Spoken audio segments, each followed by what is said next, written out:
Turning our eyes to the skies. This is Skywatch TV News for May 13th, 2015. I'm Derek Gilbert.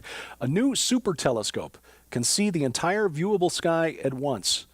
The Owens Valley Long Wavelength Array, developed by Caltech, is a radio telescope comprised of small satellite receivers that, combined, can see the entire viewable sky in one sweep.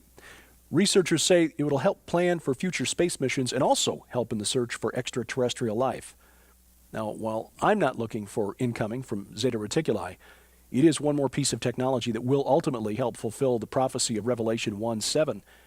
Behold, he cometh with clouds, and every eye shall see him. Of course, when you think about it, just one cell phone camera connected to the internet will make that prophecy come true. Exciting times. Facebook enters the world of news content delivery. The social media giant has struck a landmark deal with 9 media companies. This new service, called Instant Articles, includes NBC News, The New York Times, and the BBC. The deal calls for these news organizations to publish some of their content directly to Facebook in exchange for a cut of revenue. Now, this makes sense. Facebook already accounts for about 15% of the web traffic of The New York Times, and almost 40% of us Americans get our political news from Facebook. Now, critics say this will give Facebook too much control over the news that you and I see, an ability to filter and change our perceptions. But when you think about it, the internet, Facebook and Google especially, have already become reality interfaces for us. For example, if you need a plumber, say, and you do a search for plumbers in your hometown, you may get 10, 15 pages of results at 20 or 25 results per page. Now, if you get a list of, say, 600 plumbers, and I'm a plumber, and my search result happens to be number 599 on the list of 600. As far as you're concerned, I might as well not exist. So there is a danger. Critics are correct about this, but it's our own fault. We have to dig a little deeper to find information and process it, rather than letting Facebook and Google and the algorithms that they use to return search results shape our perception of reality. The smartest man in the world says that computers will overtake us at some point in this century. Stephen Hawking was addressing a conference called Zeitgeist 2015 in London. He said, and I quote, "Computers will overtake humans with AI, artificial intelligence, within the next 100 years. When that happens, we need to make sure the computers have goals aligned with ours." In the short term, he said, people are concerned with who controls the AI, but the long-term problem, according to Stephen Hawking, is whether AI can be controlled at all. Another tech giant, Elon Musk, the founder and chairman of Tesla Motors, the electric car, is on record as saying our research into AI is like summoning the demon. But he's also concerned with robots, and specifically Google's robots. Musk is quoted in his biography as being really concerned with Google's heavy investment in robotics companies. Google has acquired about a half a dozen of them over the last 2 years, including the 2 companies that produced the top 2 contenders for a prize offered by DARPA, the United States Defense Advanced Research Projects Agency, at a robotics challenge. Both of those entries have been withdrawn so Google can develop them for commercial applications. But what Google plans to do with this growing army of robots is yet unknown. DARPA, by the way, developing self-guided bullets.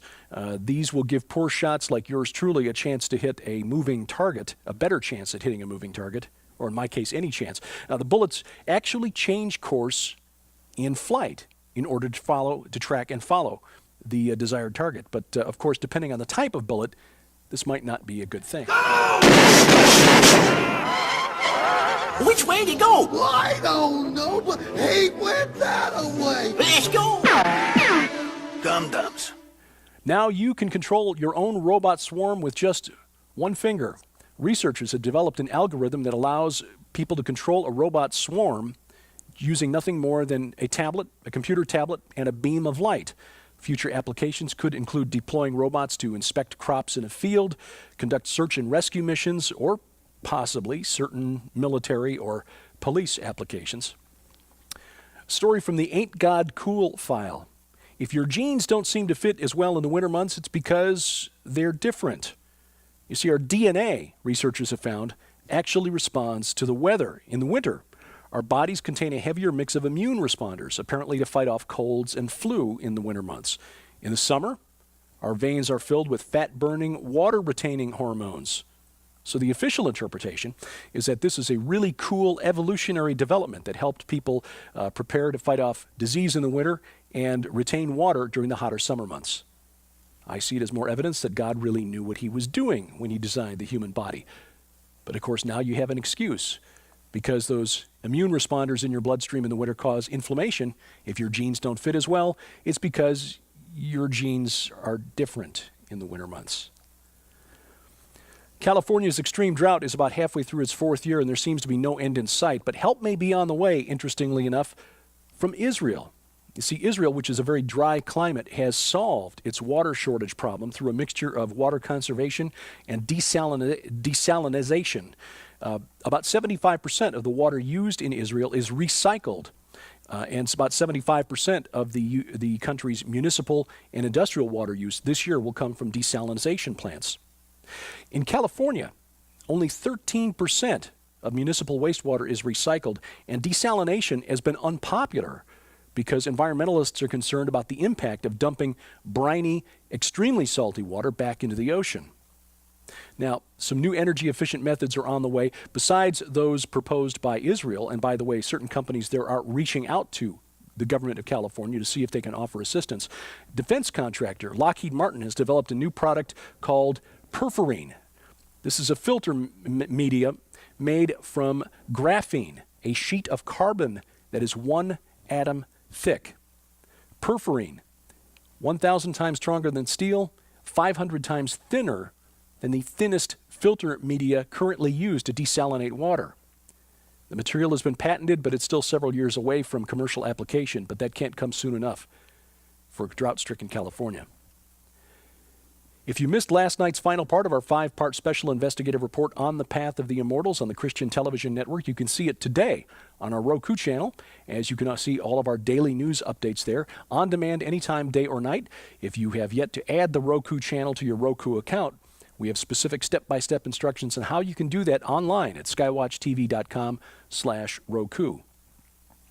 Next week, a program with Tom Horn and my wife, Sharon K. Gilbert, as we sit with Tom and talk about his vision for the future of Skywatch TV. That'll be next Tuesday night on the Christian Television Network, which you can see on DirecTV Channel 376, Dish Network Channel 267, the Glory Star Satellite Channel 117, and of course it streams live to the internet at the Christian Television Network's website, ctnonline.com.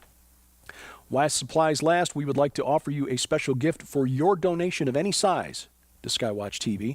This is a book on spiritual warfare by the two-time president of the Southern Baptist Convention, Dr. Jack Graham.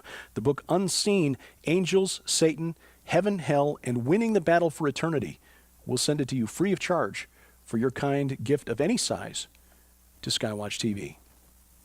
So we hope you keep watching as we keep watch. I'm Derek Gilbert, and this is Skywatch TV.